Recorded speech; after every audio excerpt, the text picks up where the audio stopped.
Dans mon cabinet, j'ai eu l'opportunité, le privilège d'incuber un jeune entrepreneur, Borel Tegia, qui fait dans les drones. Et son expérience m'a beaucoup parlé et puis je me suis dit, son expérience nous rappelle la fête à l'évidence. C'est que l'écosystème n'est plus simplement limité à l'espace national. Lui, il a mobilisé les fonds en utilisant le crowdfunding. Il a mobilisé 200 millions en 8 mois à peu près.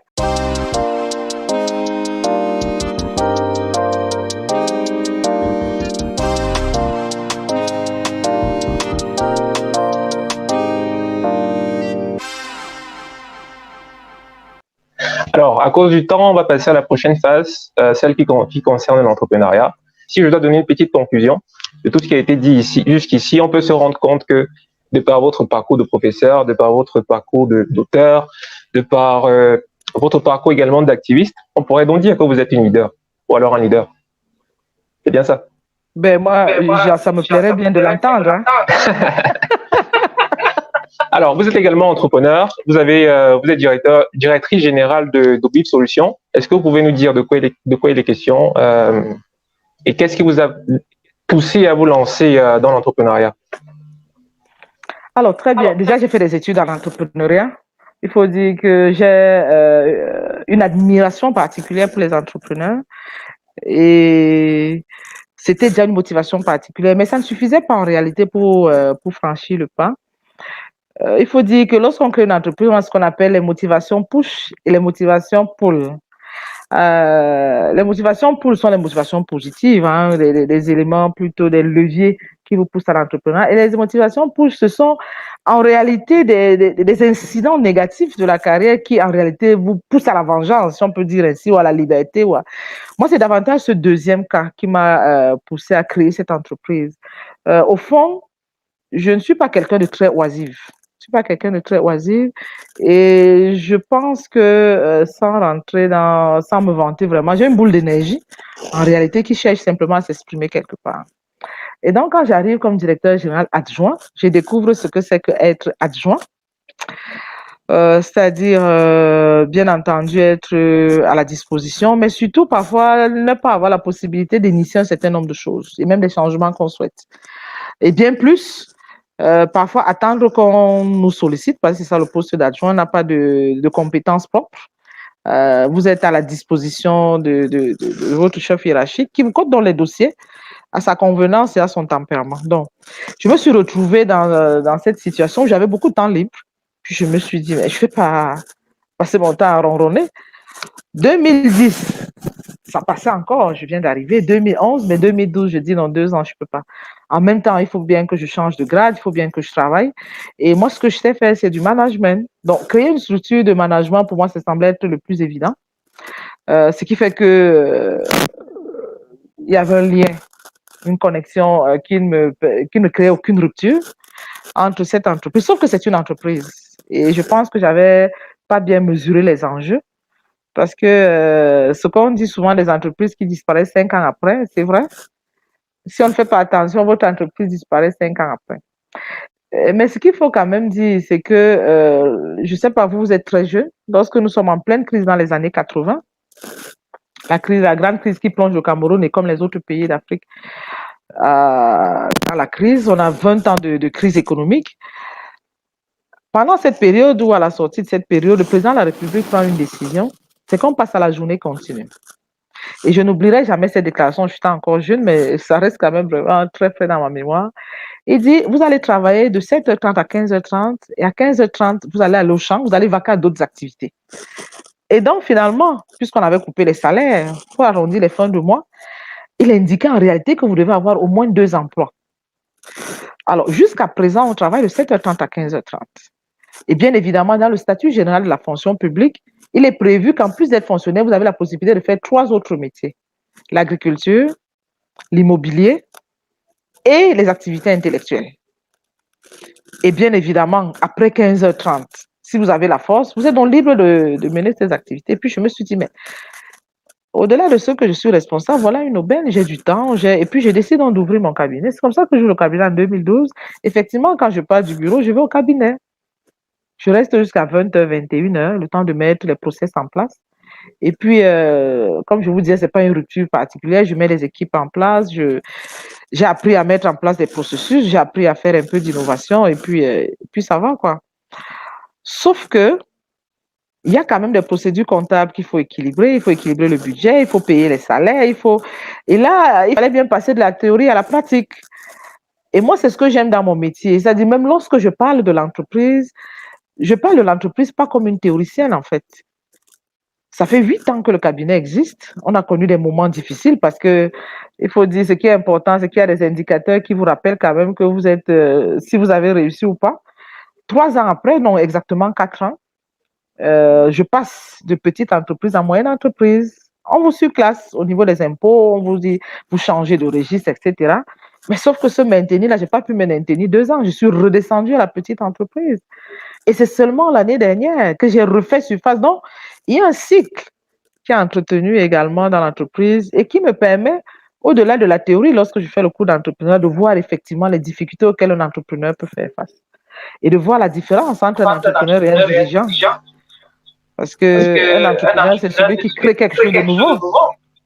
Un dirigeant, à la limite, il peut avoir plusieurs entreprises, faire du mimétisme. Mais un entrepreneur, c'est vraiment, il faut innover. Et je voudrais vous dire que c'est un peu dans cet esprit que je mène mon activité. Cette année, hein, je vous donne notre primeur, comme pour la première pour l'ouvrage, c'est que je vais lancer une plateforme de formation en ligne exactement au mois de juillet, là. Ce sera une plateforme internationale. Et actuellement, en Afrique centrale, il n'en existe pas de ce type-là.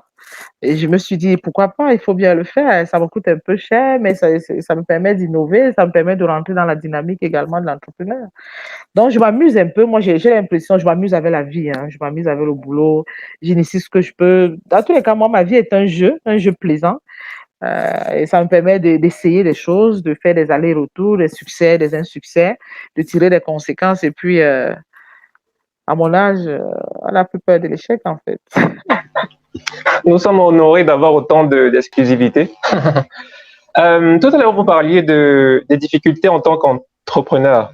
Est-ce que vous pouvez nous parler de quelques difficultés auxquelles vous avez été Bien sûr, confronté? bien sûr, bien sûr. Vous savez, un entrepreneur a ceci de particulier que lorsque vous mettez en place un nouveau produit, disons-le ainsi, parce que créer l'entreprise dans ce domaine, c'est pas ça qu'il y a de nouveau, mais il faut créer de nouveaux produits. Il y a derrière cette activité une démarche, hein.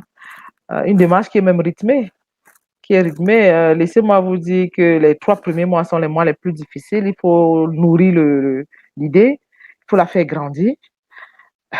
Je ne sais pas comment vous avez fait avec votre chaîne, mais dans tous les cas, l'entrepreneur, c'est un peu comme l'architecte. Il faut rêver de son projet, il faut le dessiner et puis en fait, il faut lui donner une âme. Et donc, au moment du dessin, il faut s'assurer qu'on a mis effectivement les choses à leur place. Et au moment de commencer à expérimenter, vous vous rendez compte qu'il y a les premiers couacs. Hein. On a mis des choses dans la pensée qui semblaient évidentes. Et puis, au moment d'implémenter, on est confronté aux premières difficultés. Donc, entre ce qu'on a pensé et ce qui est, il y a souvent une différence. Et puis, il faut trouver un marché. Il faut trouver un marché. Vous savez, la nouveauté, les gens ne sont pas prêts à la nouveauté parce que la nouveauté vient rompre des espaces de confort. Donc, sortir quelqu'un de son espace de confort, c'est un peu ce qu'on vit avec les TIC. Je ne vous dis pas. Je ne sais pas combien d'enseignants peuvent être à l'aise avec les TIC, pas parce qu'ils ne veulent pas, mais parce qu'en réalité, pendant des années, si je dis enseignant, c'est que pendant des années, on a été habitué à transiger différemment. Mais là, il y a une nouveauté qui vous impose de nouvelles façons de faire. Et c'est un peu ça lorsque vous apportez un nouveau produit. Comment faire pour extirper en réalité le marché de ces anciennes habitudes aux nouvelles habitudes? Alors, il faut présenter un ensemble de bienfaits, il faut convaincre, Moi, j'ai beaucoup appris justement autour de la création d'entreprises ici, et notamment de la création de nouveaux produits. J'ai beaucoup appris du marketing, j'avoue et de la communication. J'avoue que moi, c'était des domaines que je ne connaissais pas beaucoup, mais quand on voit l'impact de ces activités, parfois, vous, en tant qu'entrepreneur, vous êtes déjà épuisé d'avoir créé un nouveau produit, vous avez déjà travaillé, mais si vous n'arrivez pas à le vendre, si vous n'arrivez pas à convaincre les investisseurs, si vous n'arrivez pas... Et puis moi, je crois qu'un entrepreneur doit être résilient parce qu'il y a beaucoup de choses qui vous empêchent d'avancer, qui peuvent d'ailleurs vous amener à arrêter Parce que les échecs qu'il y en a dans le parcours, il y a des pertes. Moi, je me souviens mes premières activités, en plus avec l'environnement qui est le nôtre actuellement, la Covid, etc. Parfois, vous faites face à la faillite. Parfois, vous mettez tous vos revenus parce que si vous ne croyez pas à votre projet, vous n'allez pas avancer. On a connu des entrepreneurs qui ont tout bradé avant de recommencer. Et ça, là, vraiment, vous êtes au bord de la faillite. Et parfois, ce qui vous fait tenir en réalité, c'est que vous avez déjà tellement investi que quand vous retournez pour voir ce que vous avez déjà abandonné, vous dites que non, vous ne pouvez qu'avancer en réalité. Et donc, vous mettez plein d'énergie, vous mettez. Et c'est la raison pour laquelle un entrepreneur, c'est quand même quelqu'un qui a une discipline de vie assez particulière, au plan financier et même au plan alimentaire, parce que je ne vous dis pas, un entrepreneur ne mange pas n'importe comment, parce que vous devez rêver de votre projet. Et pour rêver, on ne mange pas le héros le soir, on ne mange pas de couscous. Il faut dormir léger. Sinon, l'esprit même s'endort. Donc, vous vous rendez finalement compte que c'est un métier exaltant. Et vous savez, pour faire un bon entrepreneur, ça peut prendre 10 ans, ça peut prendre la vie. Un prix Nobel, parfois, c'est 30 ans de carrière, vous imaginez bien. Un entrepreneur, parfois, c'est pareil. Dans tous les cas, quand on voit le cycle normal d'un entrepreneur qui a un nouveau produit, c'est 3 ans. C'est minimum 3 ans entre le moment où vous avez l'idée de création d'entreprise et là, vous avez peut-être la première activité commerciale de votre invention. C'est au moins 3 ans quand c'est une véritable invention. Quand ce n'est pas vraiment du mimétisme, ça, c'est une invention au sens de Schumpeter. Soit une innovation de produit, soit une innovation au niveau des intrants, soit une innovation au niveau de l'organisation, c'est-à-dire des process. Dans tous les cas, dès que c'est une innovation, ça vous prend du temps parce que ça n'a jamais existé. Et ça vous prend également pas mal d'énergie et pas mal de concentration. C'est pour ça qu'on n'a pas beaucoup d'entrepreneurs. Hein. La société est à la recherche de véritables entrepreneurs. En réalité, on a des commerçants, on a des dirigeants d'entreprise, on a des créateurs d'entreprises, mais pas forcément des entrepreneurs. Vous pouvez acheter et revendre. Ça ne fait pas de vous un entrepreneur. Un entrepreneur, c'est celui qui entre vraiment dans la création de richesse, celui qui entre dans ce que Schumpeter appelle la destruction, comment on appelle ça là? Bref, vous déconstruisez pour reconstruire, en fait. D'accord? Et là, quand vous voyez les vrais entrepreneurs, Gutenberg et tout, vous vous rendez bien compte du travail qu'il y a derrière. Hein? Ils débauchent les grandes compétences, ils mettent en place une organisation. Dans tous les cas, ça demande une énergie incroyable. Ça demande aussi de mobiliser les personnes parce que lorsque vous êtes entrepreneur, vous n'avancez pas seul. Donc, ça vous demande un ensemble de compétences et de disciplines qui fait en sorte que les sociétés qui n'ont pas beaucoup d'entrepreneurs, en fait, c'est des sociétés qui manquent de discipline. C'est des sociétés qui n'ont pas réussi à avoir des gens qui arrivent à se sacrifier pour créer du nouveau, hein, pour rentrer effectivement dans la dynamique de la destruction constructive. D'accord. Justement, en parlant d'entrepreneuriat, est-ce que vous pensez que l'entrepreneuriat, c'est une solution ou alors c'est la solution pour le développement de l'Afrique? Pas seulement de l'Afrique. Est-ce qu'on peut vivre sans entrepreneuriat? Est-ce qu'on peut vivre sans innover? Sauf que ce qui se passe, c'est que les autres innovent, non consomment leur innovation.